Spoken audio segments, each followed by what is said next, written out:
अस्सलाम वालेकुम। कैसे हैं दोस्तों आप? उम्मीद है कि आप बहुत अच्छे होंगे। और आज मैं आपको दो कहानियां बताने वाला हूं, दो कहानियों से रूबरू करने वाला हूं। एक कहानी जो अरब कंट्रीज से है, जो आपको बहुत जरूरी है जानना, और दूसरी जो खबर हमारे प्यारे भारत हिंदुस्तान इंडिया से है, केरला से। तो इन दोनों खबरों को और दोनों कहानियों को आपको सुनना चाहिए, आपको इनसे रूबरू होना चाहिए। क्यों? तो पहली जो खबर है वो भाई साहब है कुवैत से। मैं आपको एक कहानी सुनाना चाह रहा हूं, कहानी नहीं है सच्चाई, बट एक कहानी के तौर पे आपको बताना चाह रहा हूं, जिससे आपका भी फायदा होगा। और हो सकते हैं जो लोग कुवैत, कतर, बहरीन या सऊदी अरब, रियाद कहीं भी रहते हो, या आप लोग गल्फ कंट्री में कहीं भी आना चाह रहे हो काम करने के लिए, या अदर गल्फ कंट्री के अलावा फॉरेन कंट्री में आप काम करना चाह रहे हो, तो आपको किन बातों का बहुत ज्यादा ख्याल रखना चाहिए। तो चलते हैं अपने पहली कहानी की तरफ। उसके बाद में आपको बताएंगे इतनी सनसनी बात जिससे हम कि 99% लोग मुत्तफिक नहीं होंगे। वो कहानी ऐसी हुई केरल के अंदर, जिससे आप कहेंगे कि ये चीज नहीं होनी चाहिए हमारे प्यारे हिंदुस्तान के अंदर, और लोग इसको इस टाइम पे बहुत अच्छा समझा जा रहा है। तो वो भी कहानी बताएंगे आपको। तो पहले चलते हैं कुवैत की कहानी पे।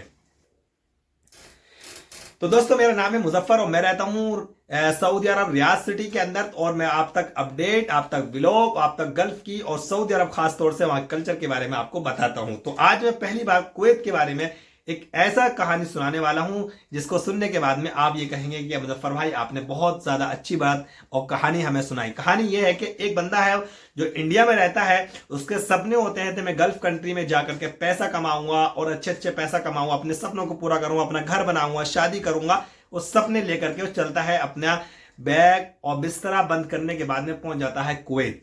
कुवैत जाने के बाद में भाई साहब वो काम करता है, काम करते करते उसको हो जाते हैं 1.5 से 2 साल, 3 साल हो जाते हैं। कफील के साथ में उसकी जो है अच्छी नहीं बनती, अच्छी नहीं निपती। कफील से कभी कभी उसकी अनसुनी हो जाती है, और कभी कभी कफील की ड्राइवर से अनसुनी हो जाती है। वो चलाता है ड्राइविंग की गाड़ी, घर की फैमिली ड्राइवर जो कफील की मालकिन है, कफील की मैडम है, कफील के बच्चों को पिकअप एंड ड्रॉप करने का काम करता है। तो कभी कभी ऐसा होता है कफील उससे नाराज होता था, कभी कफील से वो नाराज हो जाता है। इस तरह उनका झगड़ा थोड़ा बड़ा चलता रहता है। तो वो बंदा जो इंडियन है वो उससे तंग आ जाता है, उसका दिमाग जो होता है वो डाइवर्ट हो जाता है। पहले वो समझता था अपने सपनों को पूरा करने के लिए कुवैत या गल्फ के अंदर आया, लेकिन उसका जो दिमाग है वो डाइवर्ट हो जाता है, वो परेशान होने लगता है, वो बहुत सारी बातें सोचने लगता है अपने माइंड के अंदर, मैं किस तरीके से यहाँ से छुटकारा पाकर अपने इंडिया भारत वापस चला जाऊं। तो बहुत सारी बातें, वो लेटता था, सोता था, खाते टाइम वो यही सोचता था कि मैं किस तरीके से यहाँ से निकल के भाग जाऊं, कब भागूं। एक दिन ऐसा होता है कि उसका कफील से थोड़ा सा झगड़ा ज्यादा हो जाता है। कोई झगड़ा यहाँ पर ये नहीं होता है कफील उसको मार रहा है, वो उसको मार रहा है, ऐसा कुछ नहीं, जुबानी झगड़ा होता है सिर्फ। गल्फ कंट्री के अंदर ये बहुत बड़े प्रोटोकॉल है, बहुत बड़ी सेफ्टी हमारे लिए, जो हम लोग यहाँ रहते हैं कि कोई भी आग ऊपर हाथ नहीं उठा सकता। 100% मैं कह रहा हूं, कोई 1000 में एक आदि होगा जो हाथ उठाएगा, नहीं उठा सकते। तो उसका कफील से जो झगड़ा ज्यादा हो जाता है जुबानी, फिर उसके दिमाग में आता है कि यार आज जो है मैं आज खत्म ही कर देता हूं। और भाई एक ना कफील से मुलाकात, कफील को छोड़ के, मैडम को छोड़ के, घर छोड़ के, गाड़ी छोड़ के, फेंक फाक के वो भाई चला जाता है। बंदा कहाँ चला जाता है? अपने भाई के रूम पर। तो वहां भागने के बाद में, आप क्यों भाग के चले गए? जाने के बाद में वो अपने भाई के पास चला गया, उसने सोचा भाई मेरे को काम नहीं करना। अब कफील जो है उसके पास में एक रास्ता खुल गया। अगर आप किसी को बिना बताए भाग जाओगे तो कफील के पास में बहुत ज्यादा ठोस कानून और बहुत ज्यादा मजबूत कानून उसके पास में है। वो भाई साहब, उस कफील ने जो है उसके ऊपर 5000 केडी यानी 5000 कुवैती दिनार का चोरी का इल्जाम लगा दिया और रिपोर्ट सौंप दी और केस बुक हो गया। और ये बंदा कहां था? ये बंदा अपने भाई के पास मस्ती में जाकर के सो रहा, जैसे कि अब ये कोई जन्नत के बागों में एक बाग में आन करके बैठ गया। उसको कोई हाथ लगाने वाला नहीं है, कोई टच करने वाला नहीं है। तो सबसे बड़ी गलती क्या करी उसने करा कि अपने भाई के पास खामोशी जाकर बैठ गया। अब कुवैती ने क्या करा, जो अरबी कुवैती था उसका दिमाग घूमा। अब वल्लाहु आलम ये बात सच है या झूठ है कि उस कुवैती ने 5000 कुवैती दिनार कितने होते हैं भाई? 1000 के पता कितने होते हैं? 2.5 से 3 लाख रुपए होते हैं। और 5000 के कितने? 5 से 15 यानी कि 12-13 लाख रुपए का उसका चोरी का इल्जाम लगा दिया। केस बुक हो गया, पुलिस ने केस दर्ज कर लिया। उसके बाद में अरब कंट्री की जो पुलिसें होती हैं वो होती है बहुत एक्टिव होती है। उन्होंने भाई लोकेशन का पता करा, उस बंदे को पकड़ लिया। पकड़ने के बाद में ये बंदा जो है भाई साहब अब जेल में है। अब ये जेल में सड़ेंगे। इन्होंने गलती सबसे बड़ी ये क्या है, इन्होंने चोरी की या ना की, इसका फैसला तो भाई साहब वहां की कुवैत की अदालत करेगी। उसको साबित करने के लिए टाइम लग जाएगा कफील को, इसने 5,000 दिनार कैसे चोरी करके लेके गया, और इस बंदे को यह साबित करने में लग जाएगा कि मैंने चोरी नहीं की है, लेकिन इसने गलती ये की। अगर तू परेशान था ना, आप सबको मैं बता रहा हूं, अगर आप परेशान है कंपनी से या कफील से, तो आपको सबसे पहला आपका रास्ता ये होता है, आप इंडियन एम्बेसी में जाएं, वहां पर अपनी कंप्लेन दर्ज कराएं। उसके बाद में जहां जाना चाह रहे हैं वहां चले जाएं, ठीक है। या एक वीडियो ऐसी है, तारीख बना के एक वीडियो रख लो कि इस तारीख में मैं यहां पर हूं और ऐसे में आया हूं। तो सबसे बड़ा रास्ता ये हुआ। तो गलती ये होती है, आप सबसे मैं कह रहा हूं, आप ऐसी गलती कभी ना करें। अच्छा, चलते हैं दूसरी खबर की तरफ। दूसरी खबर जो हमारे प्यारे हिंदुस्तान भारत से है वो ये है कि इंडिया के अंदर केरल एक स्टेट है और वहां की अदालत ने एक लड़की को मौत की सजा सुना दी है, सजाए मौत दे दी है। क्यों दे दी है? वो है, वजह है लिविंग रिलेशनशिप। इंडिया के अंदर लिविंग रिलेशनशिप को जो है मान्यता दे दी गई है, उसको जायज करार दे दिया गया, उसमें रहने की इजाजत भारत के कानून ने दे दी है। लेकिन हम अपनी जात से, और आप लोग जितने भी हैं इस बात पर कमेंट करके जरूर बताना कि ये रिलेशनशिप जो है लिविंग कैसी है।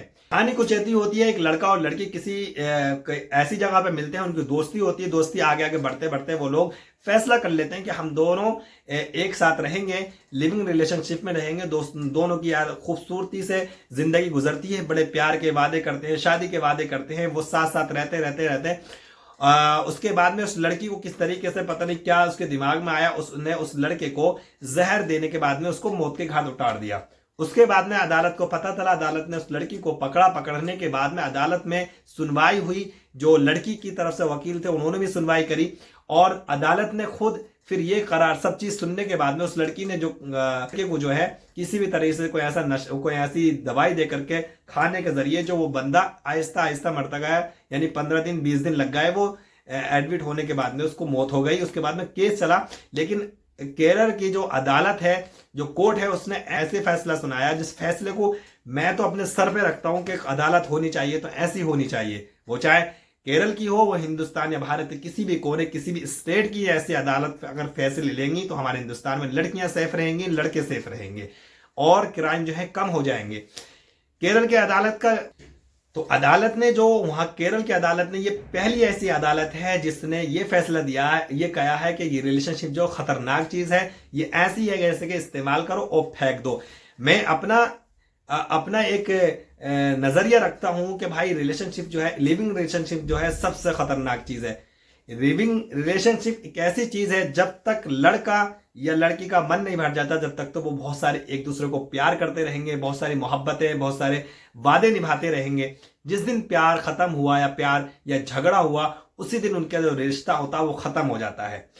लिविंग रिलेशनशिप के अंदर आप अगर केस उठा के देखेंगे, अगर 1000 बंदे इसमें रहते हैं तो 1000 बंदों में से 900 बंदे ऐसे हैं जिनका वो रिश्ता चलता ही नहीं, और कभी ये चल भी नहीं सकता, क्योंकि ये शादी और लिविंग रिलेशनशिप में जमीन और आसमान का फर्क है। शादी में जो है रिश्ते बांधे जाते हैं, एक कबीला दूसरे कबीले को बांधा जाता है, यानी कि एक खानदान दूसरे खानदान से मुंसलिक हो जाता है, बन जाता है। जब रिश्ता होता है, शादी होती है, मंगनी होती है, उसके सारे फंक्शन होते हैं, तो दूसरों हर जो आपका रिश्तेदार, उस लड़की वाले का रिश्तेदार जो एक दूसरे से मिलते हैं, तो वो मजबूती वाला रिश्ता होता है। उस रिश्ते को कोई नहीं हिला सकता। लिविंग रिलेशनशिप का जो रिश्ता होता है वो सिर्फ आपका और लड़की का और लड़के का आमने सामने का रिश्ता होता है, एक बंद कमरे में बैठा हुआ रिश्ता होता है, या फोन पे रिश्ता बनाया हुआ रिश्ता होता है। तो वो रिश्ता चलने का कोई मकसद ही नहीं है। पहली बात तो ये चीज हराम है, हमारे मुस्लिम में तो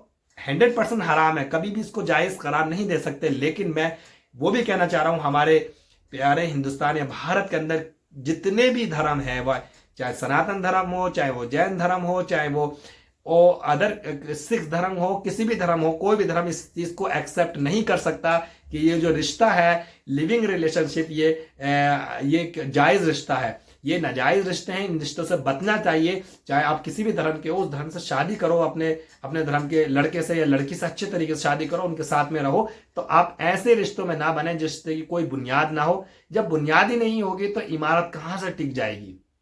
तो ये फालतू की चीज है। और ये सबसे खतरनाक चीज है। आपके बेटे या आपकी लड़की या आप खुद या आपके फ्रेंड अगर इस चीज में मुंसलिक है तो प्लीज मैं हाथ जोड़ के आपसे रिक्वेस्ट करता हूं कि इन रिश्तों में आप अपने रिश्तों में अकीदा ना रखिए। रिश्ते बर्बाद करने के सिवाय आबाद नहीं कर सकते। और मिलते हैं किसी नए वीडियो के साथ में। अल्लाह हाफिज।